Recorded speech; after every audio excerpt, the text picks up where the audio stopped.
प्रश्न है, भारत में सड़कों के प्रादेशिक वितरण का वर्णन करें। इसका आंसर है, भारत में सड़कों के प्रादेशिक वितरण में काफ़ी असमानता है। पक्की सड़कों की लंबाई की दृष्टि से देश में महाराष्ट्र का स्थान पहला है, उत्तर प्रदेश और उड़ीसा का स्थान क्रमशः दूसरा और तीसरा है। पक्की सड़कों की लंबाई सबसे कम लक्षद्वीप में है।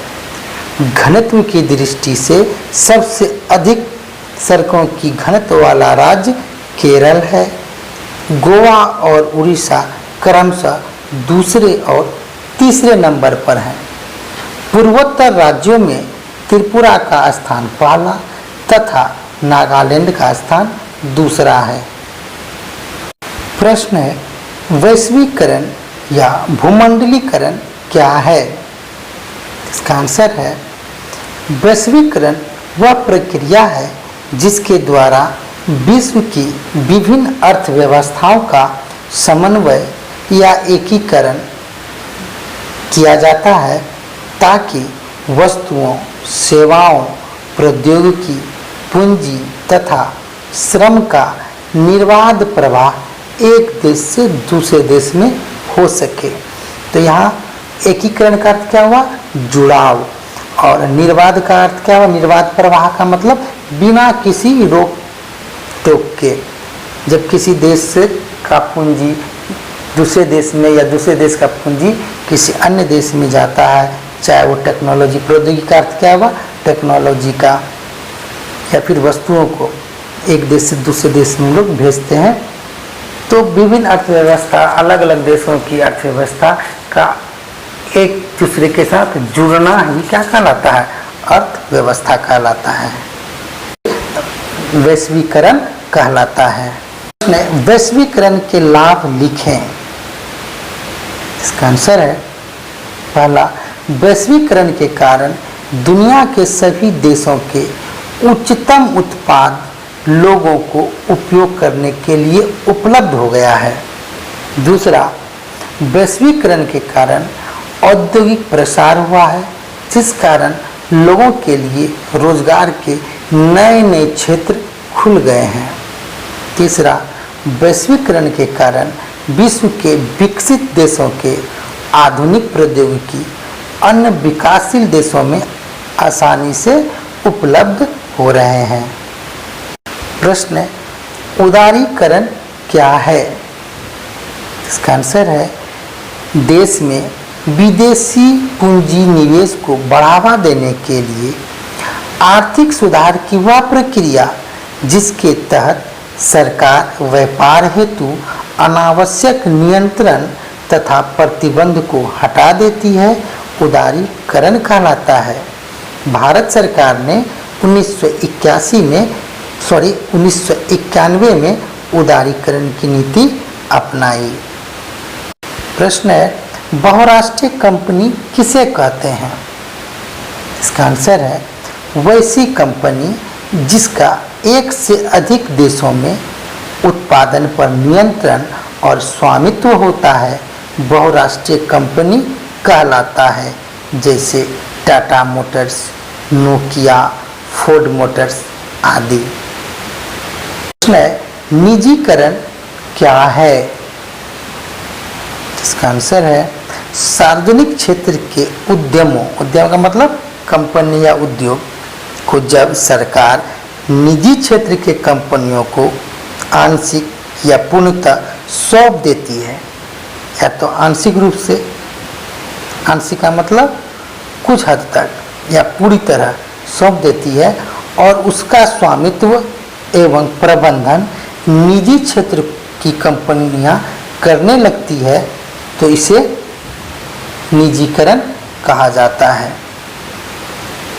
अगला प्रश्न है, विश्व व्यापार संगठन क्या है? इसका आंसर है, यह एक अंतर्राष्ट्रीय व्यापार संगठन है जिसकी स्थापना 1995 में की गई है। इसका मुख्यालय जेनेवा में है। इसका उद्देश्य व्यापार को उदार और लचीला बनाना है। यह सभी देशों से मुक्त व्यापार की सुविधा देती है। इस संगठन के कारण सभी देशों के आपस में व्यापार बढ़े हैं और रिश्तों में मजबूती आई है। प्रश्न है, सतत विकास क्या है? इसका आंसर है विकास की वैसी प्रक्रिया जिसमें वर्तमान पीढ़ी की आवश्यकता की पूर्ति भावी पीढ़ी की आवश्यकता, योग्यता एवं क्षमता को ध्यान में रखकर की जाती है, सतत विकास कहलाता है। प्रश्न है, वायु परिवहन की प्रमुख विशेषताओं को लिखें। तो इसका आंसर है पहला, यह परिवहन का सबसे तीव्र साधन है, यानी बहुत तेजी से हम लोग एक जगह से दूसरी जगह पहुंच जाते हैं। दूसरा, इसके लिए किसी विशेष मार्ग निर्माण की जरूरत नहीं होती है। तीसरा, इसमें रख रखाव का खर्च नहीं होता है, क्योंकि हवा में सड़क है, तो हवा में न तो सड़क बनेगी न कुछ होगा, तो वहाँ कोई खर्च है ही नहीं। चौथा, यह अंतर्राष्ट्रीय परिवहन का मुख्य साधन है। और पांचवा, यह आम आदमी के लिए सुलभ नहीं है, क्योंकि वायु परिवहन बहुत ही खर्चीला है और ये आम आदमी के बस की बात नहीं है। संभाव्य संसाधन किसे कहते हैं? यानी वैसा संसाधन जो भविष्य में उसकी उपयोगिता बहुत ज़्यादा बढ़ने वाली है। तो इसका आंसर है वैसे संसाधन जिनकी खोज तो हो चुकी है लेकिन उसका उपयोग नहीं किया गया है, संभाव्य संसाधन कहलाता है। जैसे पवन ऊर्जा तथा सौर ऊर्जा, इसका खोज तो हो चुका है लेकिन उसका अधिकतम उपयोग मनुष्य नहीं कर पाया है, इसलिए इन्हें संभाव्य संसाधन कहते हैं। प्रश्न है, नवीकरणीय संसाधन किसे कहते हैं? वैसे संसाधन जिन्हें भौतिक या रासायनिक प्रक्रिया द्वारा फिर से प्राप्त किया जा सकता है, नवीकरणीय संसाधन कहलाते हैं। जैसे सौर ऊर्जा। प्रश्न है, मनुष्य एक महत्वपूर्ण संसाधन है, क्यों? मनुष्य भी एक महत्वपूर्ण संसाधन है, क्यों? तो इसका आंसर है मनुष्य अपने ज्ञान और कौशल की मदद से प्रकृति द्वारा दिए गए पदार्थों को संसाधन में बदल देता है, इसलिए मनुष्य एक महत्वपूर्ण संसाधन है। किसी भी चीज़ को, मान लीजिए जमीन के अंदर अगर हीरा भी रखा हुआ है तो मनुष्य अपने ज्ञान और कौशल से उस हीरे के पत्थर को निकालता है, फिर तराशता है और उस हीरे को बहुमूल्य वस्तु में बदल देता है। तो इसलिए मनुष्य क्या है?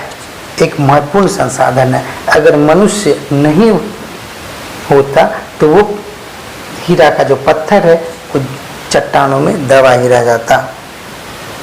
प्रश्न है, सड़क परिवहन के 4 विशेषताओं को लिखें।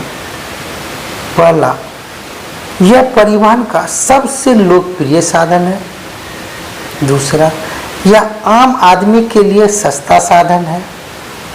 तीसरा, यह सभी जगह उपलब्ध है।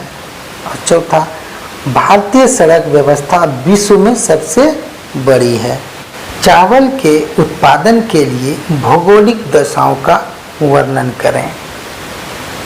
तो इसमें हम लोग लिखेंगे, पहला, जलवायु मानसूनी, तापमान 20 डिग्री सेल्सियस से 30 डिग्री सेल्सियस के बीच, वर्षा 200 सेंटीमीटर और भूमि समतल और मिट्टी जलोढ़ दोमट मिट्टी। और अंतिम पॉइंट, सस्ते श्रमिक, यानी ये जो है चावल उत्पादन के भौगोलिक दशा हैं। चाय के उत्पादन के लिए भौगोलिक दशाओं का वर्णन करें। इसका आंसर है पहला, तापमान 24 डिग्री सेल्सियस से 30 डिग्री सेल्सियस तक। वर्षा सालों भर 200 सेंटीमीटर। भूमि ढालू भूमि ताकि पानी जड़ में जमा न हो सके। फिर अगला है मिट्टी, दोमट मिट्टी जिसमें लोहा तथा फास्फोरस तथा पोटास हो। और सस्ता श्रमिक।